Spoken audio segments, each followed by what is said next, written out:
fuerte eres! Oye, qué grande eres, hay que ver. Vas a ser un luchador con esas manitas y ese cuerpo tan fuerte. Pero qué chico tan fuerte. ¿Qué vas a ser cuando crezcas? Creo que vas a ser policía. ¿Qué serás de mayor? ¿Vas a querer ser tal vez bailarín? ¿Serás, cuando es un niño, ahora la niña, serás justiciero, tal vez actriz? Porque desde luego eres preciosa, al niño. Creo que vas a ser un gran futbolista. Pero no solo influyen las palabras que oye el bebé, sino también la forma de tratarlos. A las niñas se las acuna y se les habla más. A los niños se los sostiene de pie y se los maneja de forma más brutal. Y todos los días, una y otra vez, los bebés oyen que les llaman niña o niña. Qué chica, qué bonita niña, un niño precioso. Pero un niño tan fuerte.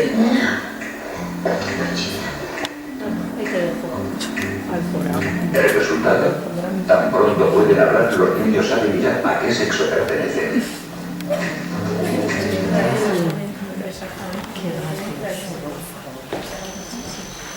Bueno, pues así se aprende a ser niño y a ser niña, ¿sí?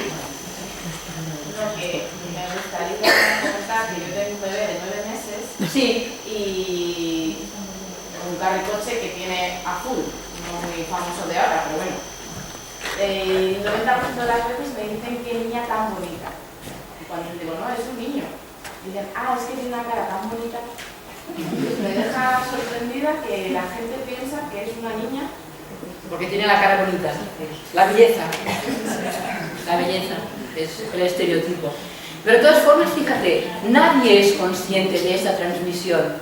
Es decir, no somos conscientes de que cuando cogemos a una criatura pequeñita, la cogemos de manera diferente según sea una niña, la acunamos, y si es un niño lo levantamos. Incluso el tono de voz con el que nos dirigimos, según sean niños o según sean niñas, es distinto. Pero no somos conscientes normalmente. Y eso va creando, de alguna forma, una construcción de género, una identidad de género, que así vamos a saber que hay que tratarle de una manera o de otra. Aprendemos por imitación, y lo que se aprende en los primeros años es fundamental. En esta etapa se forman los hábitos que después ejercemos sin ser conscientes de ello. ¿Influye la educación escolar? Pues evidentemente sí. A partir de los 3 años ya se han adquirido muchas habilidades de género.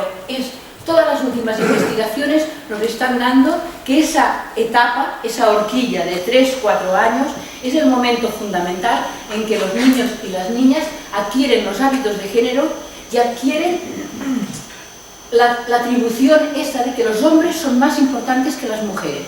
Eso es muy importante tenerlo claro, porque ayer lo comentábamos, ¿no? Cuando decíamos, no sé qué de la orientación profesional en cuarto de ESO. Es que hemos llegado tarde cuando queremos hacer algo en cuarto de ESO.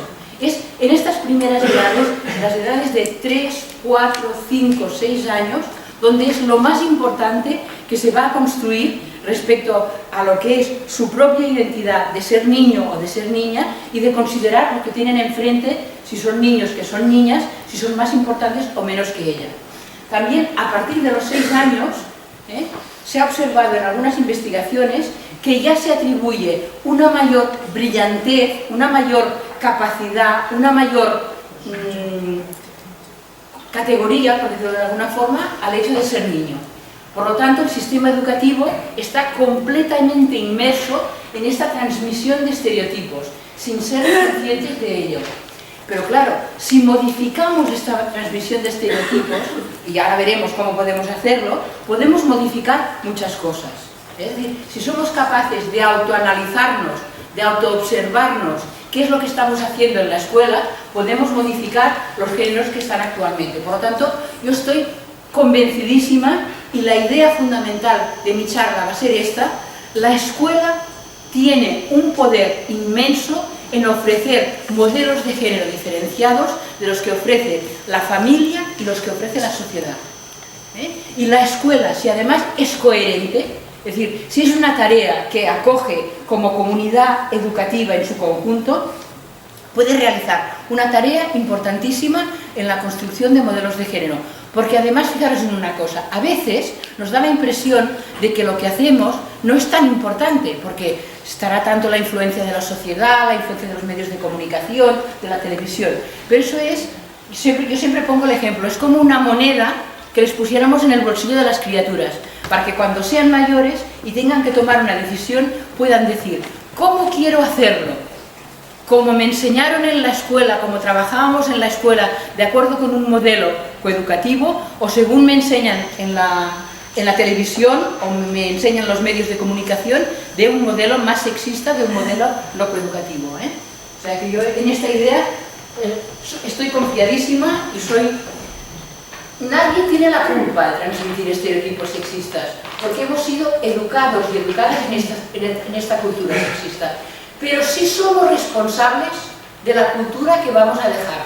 Por lo tanto, como escuela, podemos construir esta cultura diferenciada. ¿Cómo lo vamos a hacer? Pues con lo que llamamos construir la mirada violeta. Nuestra sociedad, a diferencia de lo que pasaba años anteriores, cree en la necesidad de la igualdad. Todas las personas han de tener los mismos derechos y las mismas oportunidades.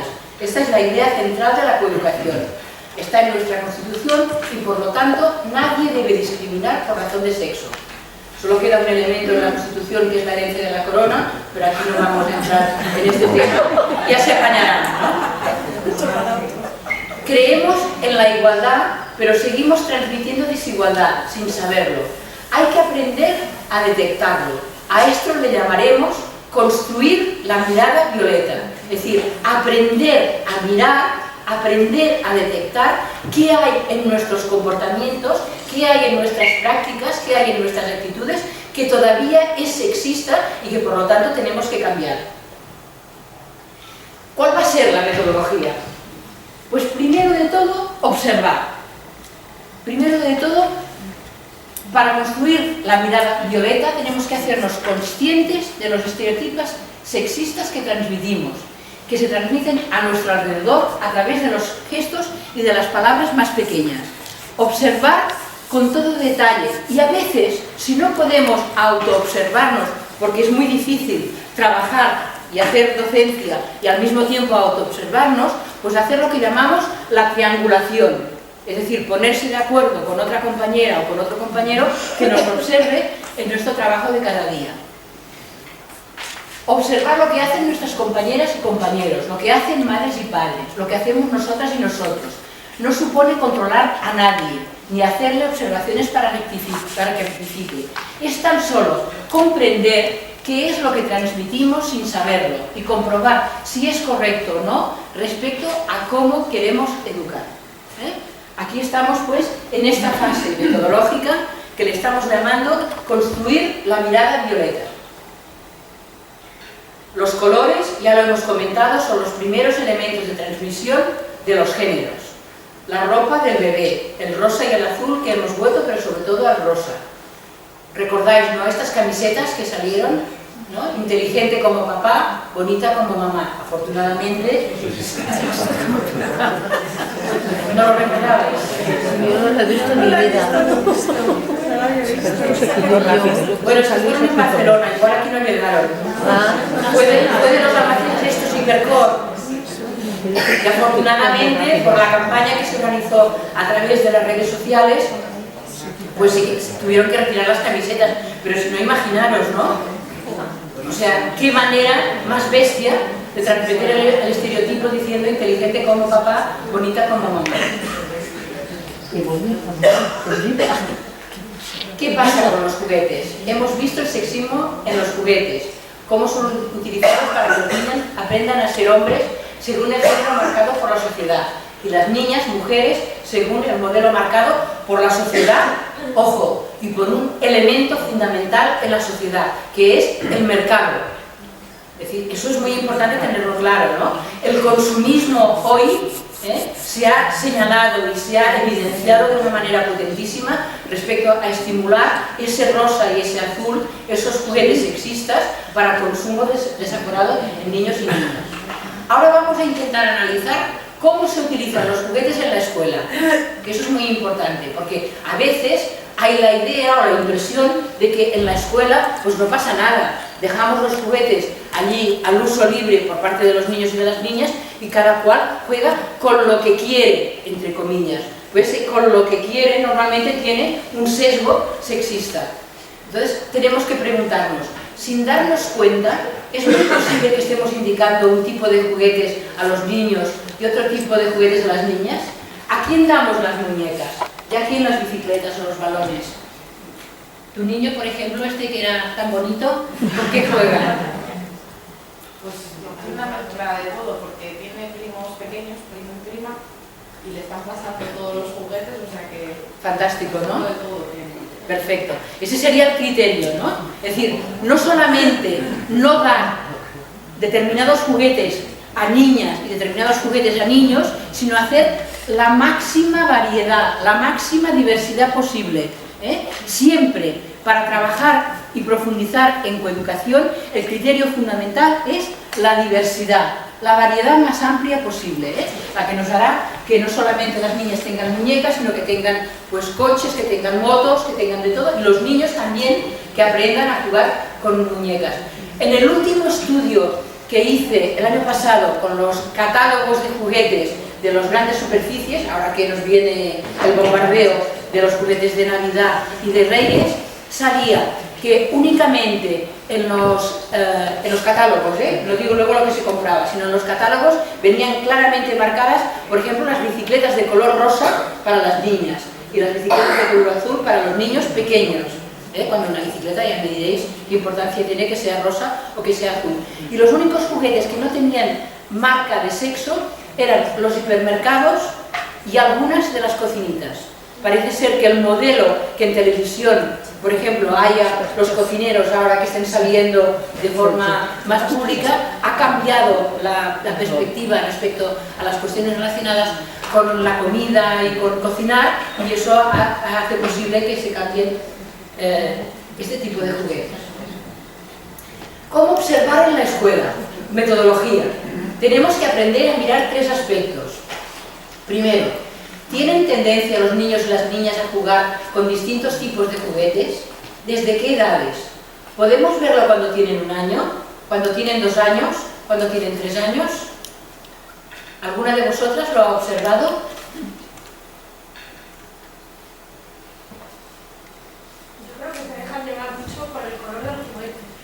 Por el color. Y sí que es verdad que hay todos los juguetes relacionados con la crianza, con el cuidado, son rosas, mayoritariamente, y eso ya de forma sutil encamina a los niños a que elegir. Bueno, esto pasa... Creo que sería importante eso, si pusiéramos en las escuelas cochecitos de bebé que no sean rosas, a lo mejor los niños sí se animarían más a jugar con ellos, porque podrían verse identificados. En el momento en que lo ven rosa, ya empiezan a decir no es de niña. Y eso pasa con la mayoría de muñecas, cochecitos, bueno, todo lo que es relativo a lo que se atribuye socialmente como femenino. Claro. De todas formas, esto pasa fundamentalmente a partir de los 3-4 años. A los 1, 2, 3 años no hemos observado que haya esas diferencias. Es decir, que en general, niños y niñas a los 1, 2, 3 años juegan con todo. ¿Sí? Bueno, algunas personas que hace unos cuantos años hemos estado más de 2 años aquí en Cantabria, sí observábamos que a mí me sorprendió, por ejemplo, de hace bastantes años, ofrecer unos calcetines rosas a un niño o niña de estos antideslizantes para jugar y decir que no, que era mi niña, con 2 años. A mí me sorprendió tan temprano, y yo creo que a algunas más compañeras les ha pasado esto. Ya. Que a me pareció muy pronto. Sí. ¿No? Y esto hace ya unos cuantos años. Me imagino que ahora me ha vuelto a pasar. 2 años, pues eso, cuando entran en el aula, que no llegan a tener accesibles a los 2 años. Vale, por lo tanto... Rechazarlo por el color. Sí, ¿eh? Varias veces me ha pasado. A los 2 años. Sí, sí.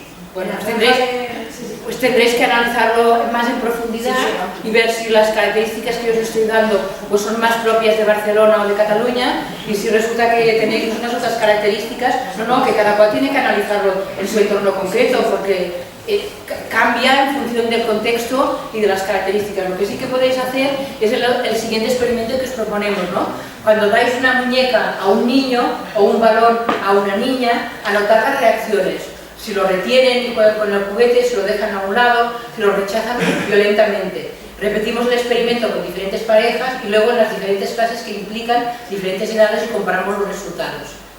Y necesitamos datos un poco bien organizados para no trabajar únicamente con la intuición. Segundo aspecto, ¿tenemos las maestras y los maestros tendencia a seleccionar los juguetes en función del sexo? ¿Damos los mismos juguetes a los niños que a las niñas?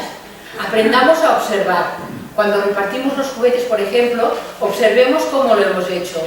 Pidamos a una compañera o un compañero que dé los juguetes a los niños y a las niñas y anotemos cómo lo ha hecho. Ello no implica ninguna crítica, sino el descubrimiento y la constatación de que lo hacemos de forma inconsciente. Eso es lo que tendríamos que analizar. Experimentemos con nuestros estereotipos. Hagamos una prueba. Demos un día los muñecos a los niños, los balones a las niñas, delante de una compañera o un compañero que no haya participado en este curso. ¿Cuál es su reacción? Claro, esto también es importante tenerlo claro, ¿no? ¿Qué pasa con los compañeros y compañeras? No dice nada, cree que nos hemos equivocado, intenta cambiar el orden. Hay que tener datos un poco organizados, un poco sistematizados para poder analizar nuestra realidad. Ello no implica otra vez ninguna crítica, sino solo que nos demos cuenta de los prejuicios que tenemos y de lo que no somos conscientes. Hemos sido educadas y educados en un orden sexista, nos cuesta mucho romperlo e incluso identificarlo como tal. Tercer aspecto, muy importante en la escuela. ¿Cómo actúan las familias en relación a los juguetes? Las familias en general actúan en forma muy estereotipada en los juguetes, excepto este caso que estábamos comentando aquí. Tanto la tradición como la publicidad conducen a ello. Aprendamos a observar.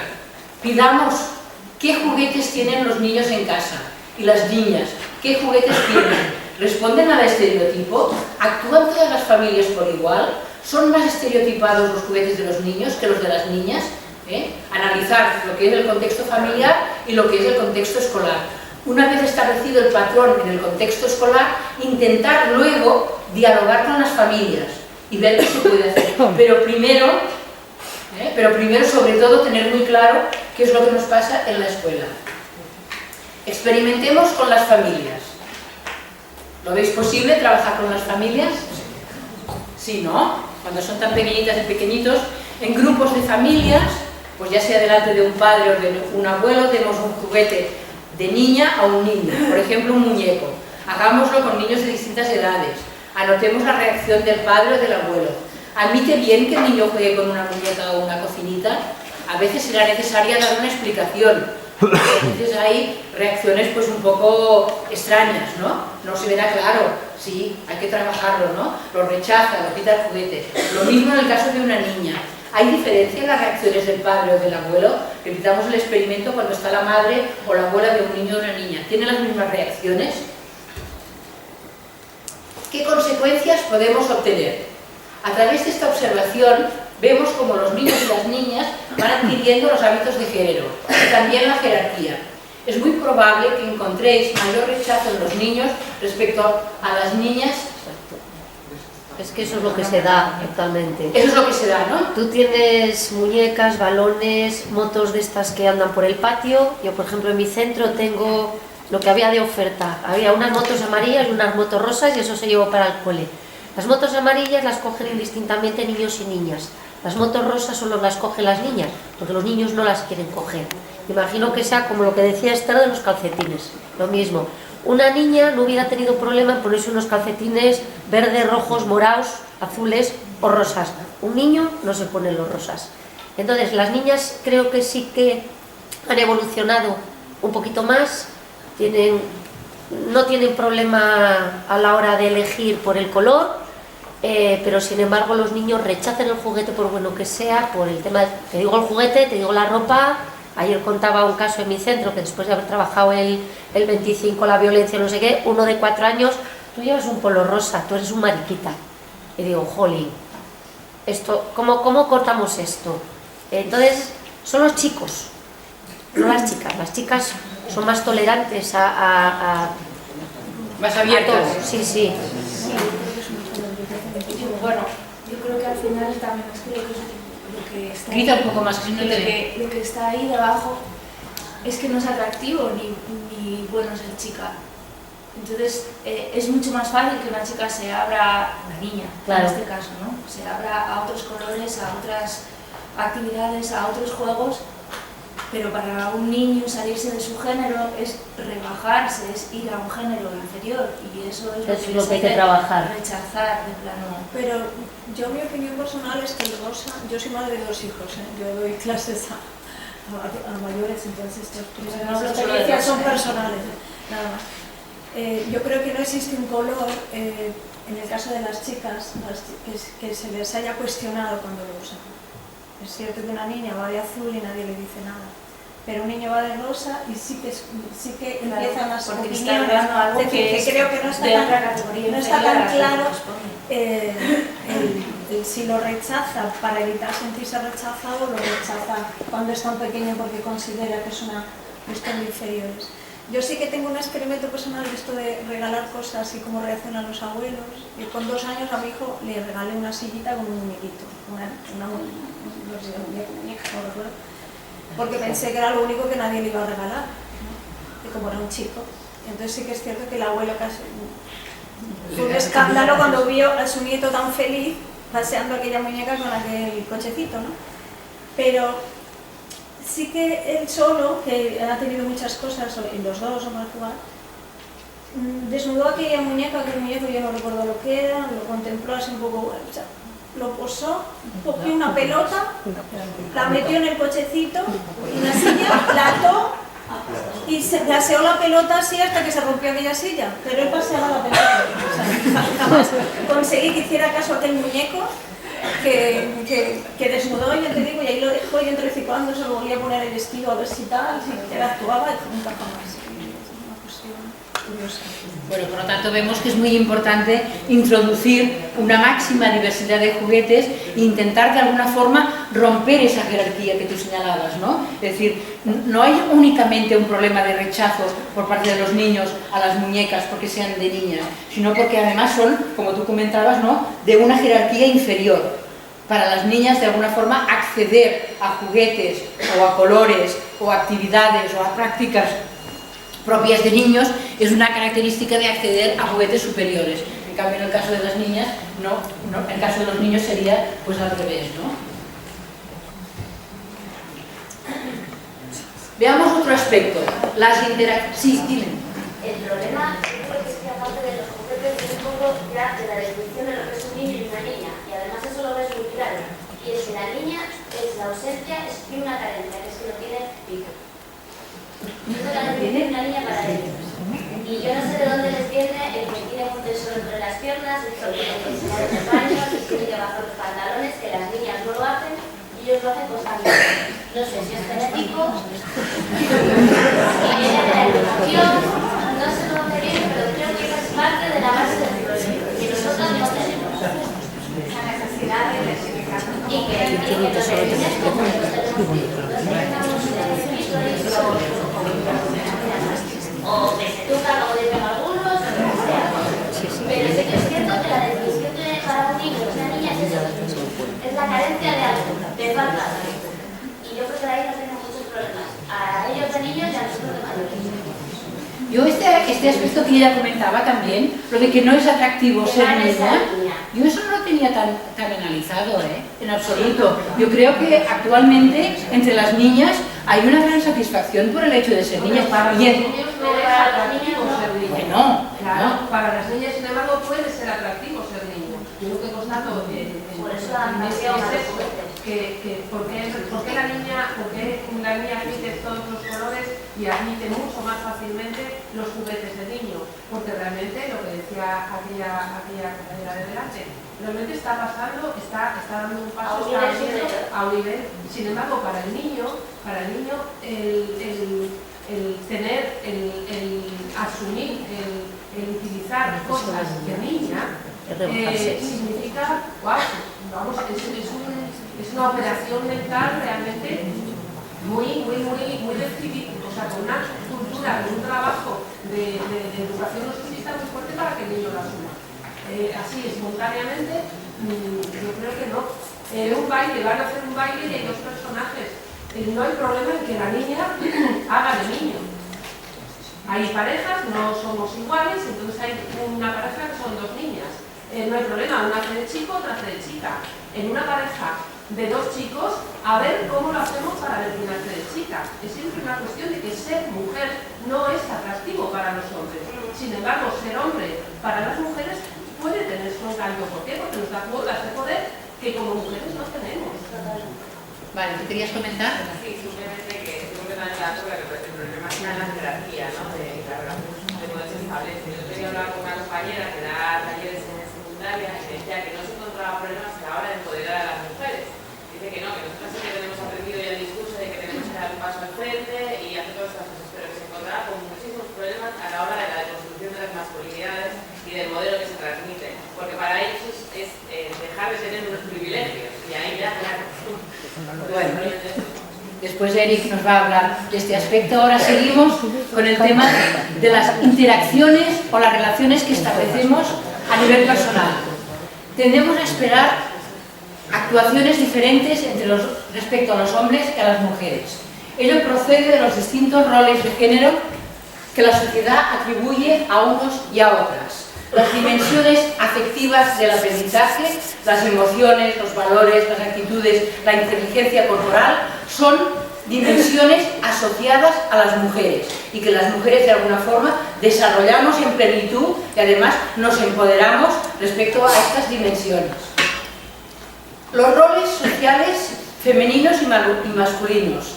Bueno, ya hemos comentado antes la importancia de este modelo socialmente aceptado que se transmite a través de los libros de texto, a través de los cuentos, a través de los personajes y de los juegos. ¿Qué se espera de un niño? Bueno, pues aquí hemos puesto el chiste de Frato, bueno, la viñeta de Frato que dice: espero un niño, lo llamaremos Lucas, que suena bien, no mejor, un nombre importante como Federico, José, Alejandro, Miguel Ángel, Fernando, quizá un nombre de artista, Salvador o Pablo. Será médico, profesor, ingeniero o arquitecto, a lo mejor empresario. Su refugio, sus juguetes. Este es clarísimamente una viñeta hecha para un niño. Para una niña sería diferente y tendría otras características. Lo que se espera de una niña, que sea bonita, dulce, tierna. Lo que comentábamos, la idea de Amelia Valcárcel, que llama la ley del agrado. Que sea estudiosa, pero no tanto como para ser ingeniera o científica. Bueno, sabéis que continuamos teniendo brechas importantes en este tipo de estudios, en física y en ingeniería. Que esté siempre disponible para ayudar a los demás. Que cuando sea mayor viva en pareja y sea madre. Que más tarde cuide de sus padres cuando sean mayores. Otra categoría de análisis importante a utilizar, no sé cómo lo tenéis en vuestros centros, pero el lenguaje es de alguna forma el primer elemento de discriminación respecto a hombres y mujeres. Se ha hablado mucho de lo que ocurre con el lenguaje, pero continuamos teniendo algunos problemas porque hay que continuar insistiendo. Estamos en una sociedad androcéntrica, donde el hombre con una masculinidad hegemónica relativa es el universal. El niño es nombrado continuamente, es el protagonista de la escuela. La niña es ignorada en el lenguaje. Nunca se sabe si cuando se dice niños podéis salir a jugar, se está incluyendo también a las niñas, y cuando se las tiene educadas en nombrarlas especialmente a ellas, es cuando preguntan, ¿pero las niñas también podemos salir al patio a jugar? Tenemos que experimentar con el lenguaje. Es interesante observar cuando los niños y las niñas adquieren conciencia de género y podemos verlo a través del lenguaje. Probad lo siguiente: usad un día el femenino para referiros al grupo. Las niñas pueden salir a jugar y observar qué ocurre cuando la clase es de 2 años, si es de 3 años y a qué edades los niños ya no se sienten aludidos. Se trata de ir experimentando, de ir viendo en vuestra realidad concreta, en vuestro colegio, qué situación tenéis. El profesorado. Este es un elemento que nos cuesta mucho detectar. La distinta atención que tenemos, profesoras y profesores, maestras y maestros, a los niños y a las niñas en función del sexo. Como lo que llamamos interacciones diferenciales. Es decir, no nos damos cuenta, incluso me pasó a mí, que teóricamente he estado trabajando en coeducación cantidad de años. El día que se me ocurrió analizar en mi clase, estaba en una clase de formación profesional, de la especialidad sanitaria, y tenía 4 alumnos masculinos y 18 o 20 alumnas femeninas. Los 4 alumnos masculinos, hace muchos años de esto, pero era así, monopolizaban las 3/4 partes del tiempo de clase, claro, porque pedían muchísimas aclaraciones, su comportamiento era completamente disruptivo, les tenía que llamar la atención continuamente, molestaban a las compañeras y por lo tanto, tanto por cuestiones de docencia como por cuestiones de comportamiento, me estaba dedicando de forma mayoritaria a los niños que tenían la clase. En cambio, las niñas, si tenían alguna duda, incluso habían aprendido a esperar a que terminara la clase y luego venían y me preguntaban: Nuria, ¿esto lo podrías aclarar? ¿Esto lo he entendido bien? Por tanto, hay que tener mucho ojo con este aspecto. Dedicamos, por ejemplo, estuvimos grabando las interacciones en diversas escuelas desde los 5 a los 12 años, con más pequeños. Los resultados nos mostraron que en promedio, por cada 100 palabras que el profesorado había dirigido a los niños, solo había dirigido 74 a las niñas. Por lo tanto, eso hay que vigilarlo, porque esto supone una motivación, una superestimulación para los niños y una ocupación de un lugar preferencial en las situaciones que hay en las aulas. Por lo tanto, analizarlo bien, Esto ocurre en todas las edades, desde pequeñitos, pequeñitas, secundarias e incluso en la universidad. Por lo tanto, analizar exactamente, grabar vuestras clases durante 10 minutos y luego analizarlo. Mi experiencia personal ya os lo he contado. Los cuentos. ¿Qué nos dicen los cuentos infantiles? ¿Cómo representan a las mujeres? ¿Cómo? La bruja. Si es una bruja valiente y una bruja animada, malas, las brujas malas. Bueno, en general, para ir así de manera... Y las que son buenas son feas. Las que son buenas son feas, bueno. Sí. Os recomiendo que hagáis el análisis de algunos cuentos clásicos. Podréis ver que difícilmente las mujeres son protagonistas. Normalmente, excepto la bruja mala o la protagonista fea, la mayoría son personajes secundarios, ¿no? Son la madre de, la esposa de, la hija de... Eso en la mayoría de los cuentos. Los papeles que se les atribuyen son papeles secundarios, y los roles son los roles femeninos de la joven y la madre, sí. No, solo hay un vídeo americano que presenta a una madre que va a una librería con su hija y quieren elegir un cuento. Y es muy representativo de esto, porque al principio el rechazo, buscan quitar todos los protagonistas, todos los libros que no tengan protagonistas masculinos, quitan 4. Quitan todos los cuentos que no tengan protagonistas femeninos, quitan como 60. Y así van seleccionando, quitan luego los cuentos donde hay una mujer pero no habla, quitan los 50. Y luego, de los que quedan, dicen, bueno, vamos a quitar los cuentos donde hay mujeres que sí hablan, pero están esperando a un príncipe, a un padre, a uno que fuera que les organice la vida. Se quedan como con 15 cuentos. Entonces es muy representativo.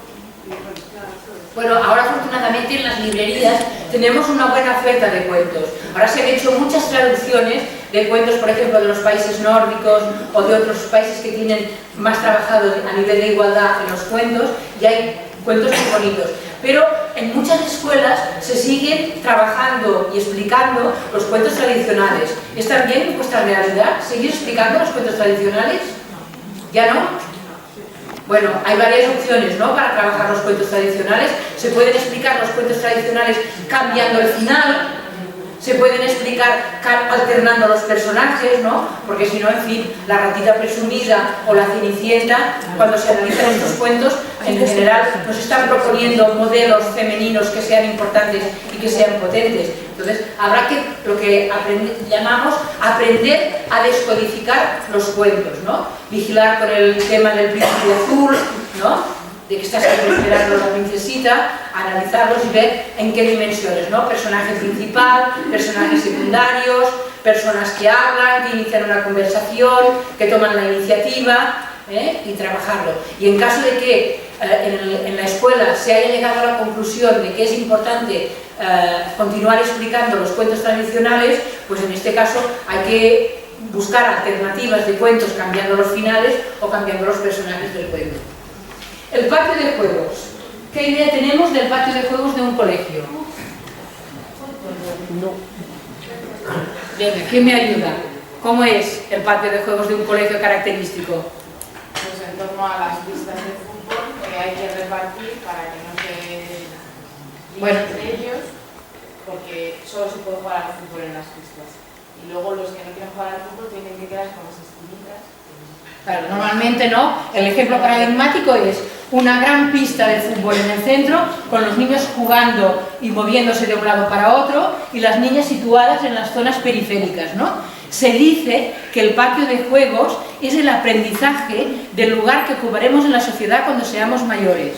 Es decir, los niños y los hombres aprenden a ocupar el espacio central y el espacio público cuando están en el colegio y están dando vueltas con la pelota para acá y para allá. En cambio, las niñas aprenden a desarrollar sus tareas, que siempre serán en un espacio reducido y sin movilidad, a ser posible, en la periferia. A ver, nos hemos espabilado bastante bien ocupando la periferia, es decir, que somos bastante espabiladas, pero se trataría de, como señalaba la compañera, intentar de alguna forma compensar estas situaciones que se dan desequilibradas en los patios de juegos. ¿Sí? En nuestro centro llevamos años ya en donde el fútbol no está permitido y ha cambiado el patio de una manera bestial. Comparten el espacio, tienen otro tipo de juegos, pero no hay pelotas, no hay balones, no hay nada que pueda hacer que los chicos estén en el espacio central. Sí. Se reparte democráticamente, es decir, la pista se reparte democráticamente. Entonces, como los de fútbol son más los niños, hay niños también, pero son más los niños, siempre pelean por tener más días de fútbol, pero como luego suman a los pequeños que juegan menos a fútbol, pues ahí, bueno, pues los maestros intentamos manejar un poquito para que se den cuenta, y entonces, días de fútbol, me parece que hay 2. Luego hay juegos, otros días son juegos con balones que no sea fútbol, y luego el resto es pista para juegos, ¿no? Entonces, nos cuesta muchísimo, incluso a principios de curso, que la pista, el día que toca para otros juegos, se vaya llenando. Nos cuesta, igual llegamos a octubre y hasta que cogen y empiezan a respetar el fútbol, pero bueno, vamos viendo. Vale, cuando estamos viendo, yo os quería proponer la metodología de observar. Luego veremos las dos características que he señalado que son importantes para redistribuir el patio de juegos. La metodología sería hacer un croquis del patio y grabar vídeos de 1 minuto. Hacerlo con 3 veces en intermedios de 5 minutos. Que obtendríais, por ejemplo, este tipo de dibujos, ¿no? Esos son los recorridos de los niños y de las niñas en los patios de recreo. Observar en vuestro patio cómo se produce.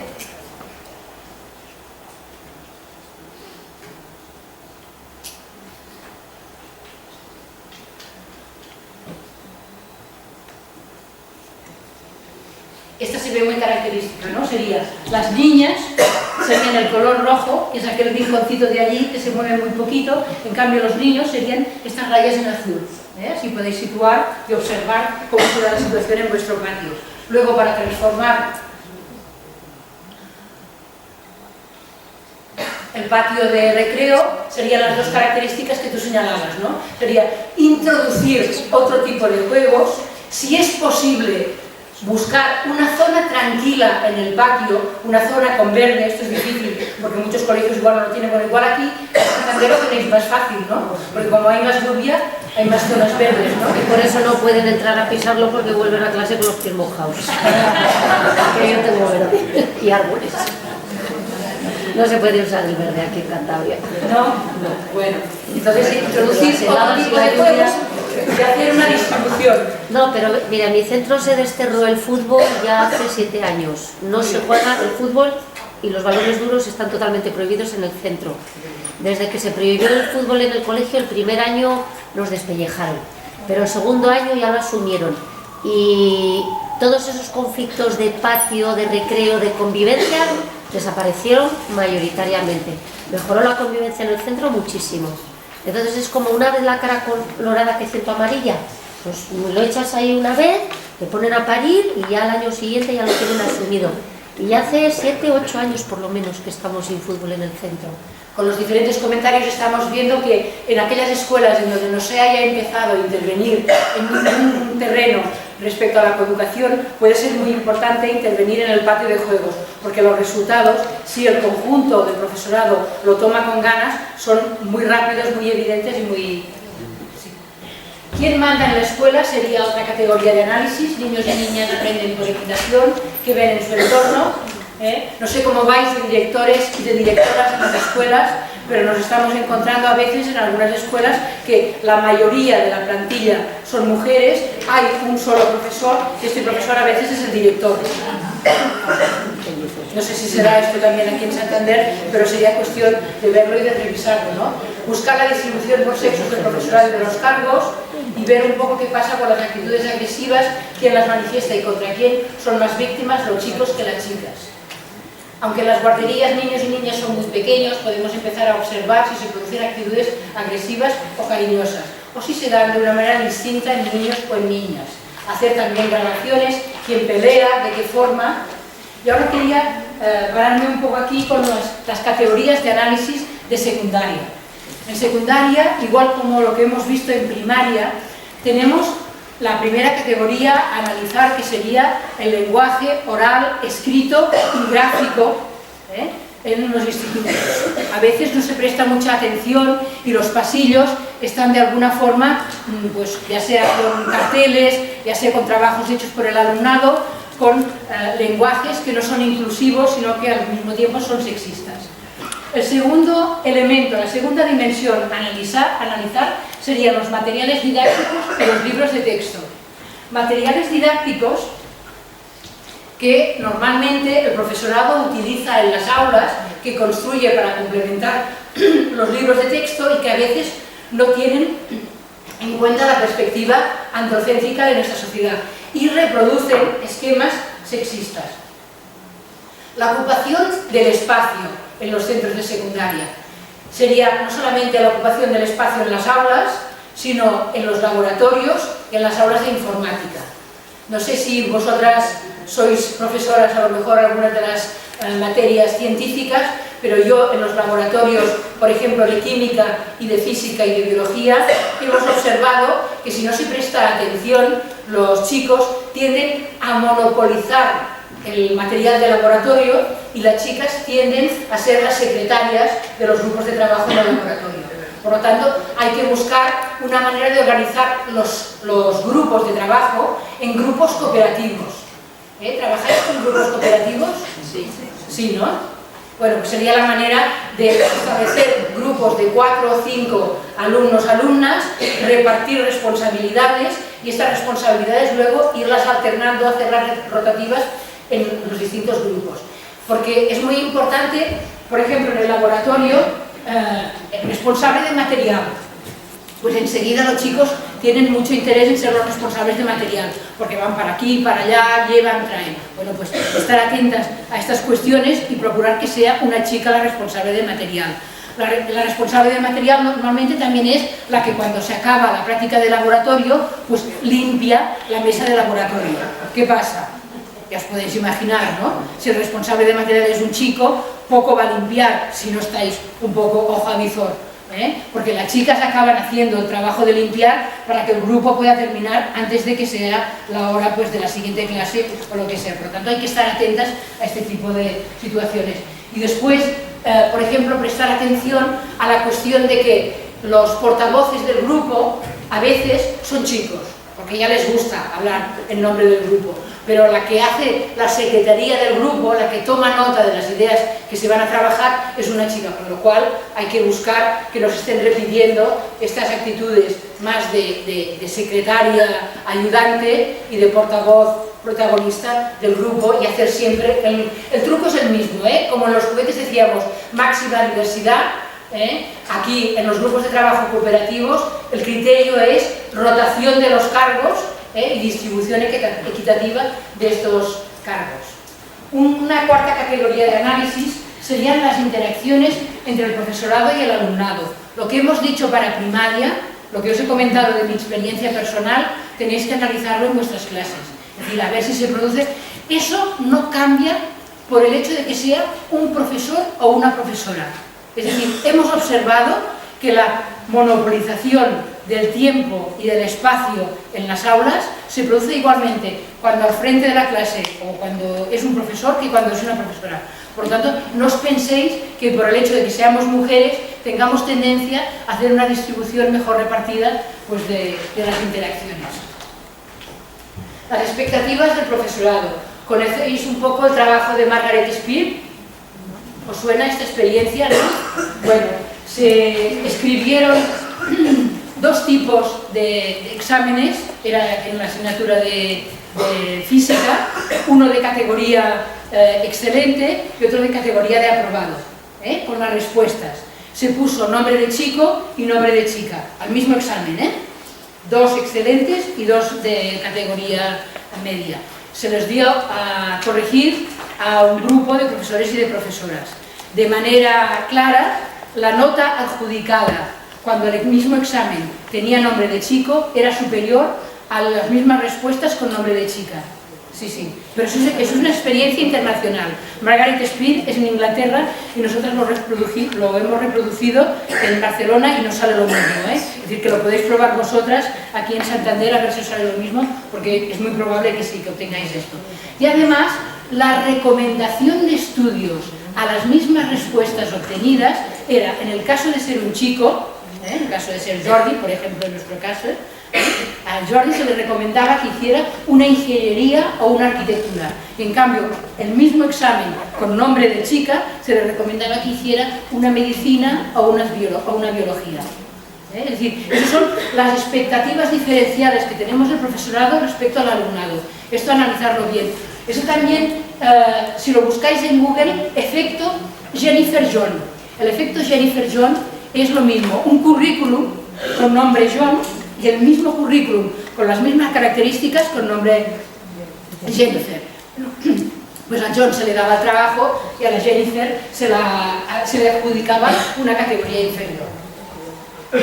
En el currículum de las materias, en secundaria sabéis que es muy importante todo el tema del contenido de las materias, de las asignaturas, ¿no? Tenemos que saber que la mayoría del conocimiento académico está organizado en torno a la masculinidad hegemónica. Por lo tanto, yo recomiendo introducir los saberes de las mujeres. Los saberes de las mujeres que encontraréis en esta página web, que es cdpudl.cat/coeducación. Está en español y en catalán, o sea que lo podréis leer bien. ¿Por qué recomiendo introducir los saberes de las mujeres? Porque en general el saber acumulado en la universidad, en la academia, es un saber androcéntrico. Por lo tanto hay que hacer un esfuerzo para completar estos saberes androcéntricos con los saberes que las mujeres hemos ido construyendo a lo largo de los siglos y que actualmente no están reconocidos por la academia. Os voy a poner un ejemplo muy sencillo. Yo, siendo profesora de cuarto de ESO, daba la asignatura de física y química. Bueno, pues la química, en lugar de hacerla en el contexto del laboratorio escolar, lo hacía en el contexto culinario. Y trabajábamos todos los conceptos de cuarto de ESO, materia, propiedad, sustancia pura, mezclas, disoluciones, cambio físico, cambio químico, estructura molecular de la materia, pero en lugar de hacerlo con ácido sulfúrico, ácido nítrico, hierro, acero, pues lo hacíamos con los materiales de una cocina. Preparábamos, por ejemplo, como ejemplo de cambio químico, un bizcocho. Yo estoy convencida que un alumno o una alumna que la primera vez que ha trabajado el cambio químico lo ha hecho preparando un bizcocho, es más probable que se pueda acordar del concepto de cambio químico que no si lo ha hecho con hierro y ácido nítrico, que no tiene ninguna relación con su experiencia personal. Bueno, pues este sería un caso de introducción de saberes de las mujeres en el currículum de química. Y se podría hacer, por ejemplo, lo mismo con tecnología, la tecnología de los tejidos. Y así ir viendo, pues completando la literatura, que normalmente no tiene en cuenta las mujeres, pues la literatura escrita y practicada por las mujeres, la música, pues las creadoras de música que ha habido a lo largo de los siglos. Todo esto teniendo en cuenta que el último elemento, cuando trabajamos el profesorado, tenemos un currículum oculto que se manifiesta en las expectativas del profesorado y en otras expectativas que tenemos en las aulas, que tendemos de alguna forma, esta jerarquía y esas diferencias que veíamos entre chicos y chicas, pues las establecemos también con nuestro alumnado. Bueno, pues esto era más o menos lo que os quería decir.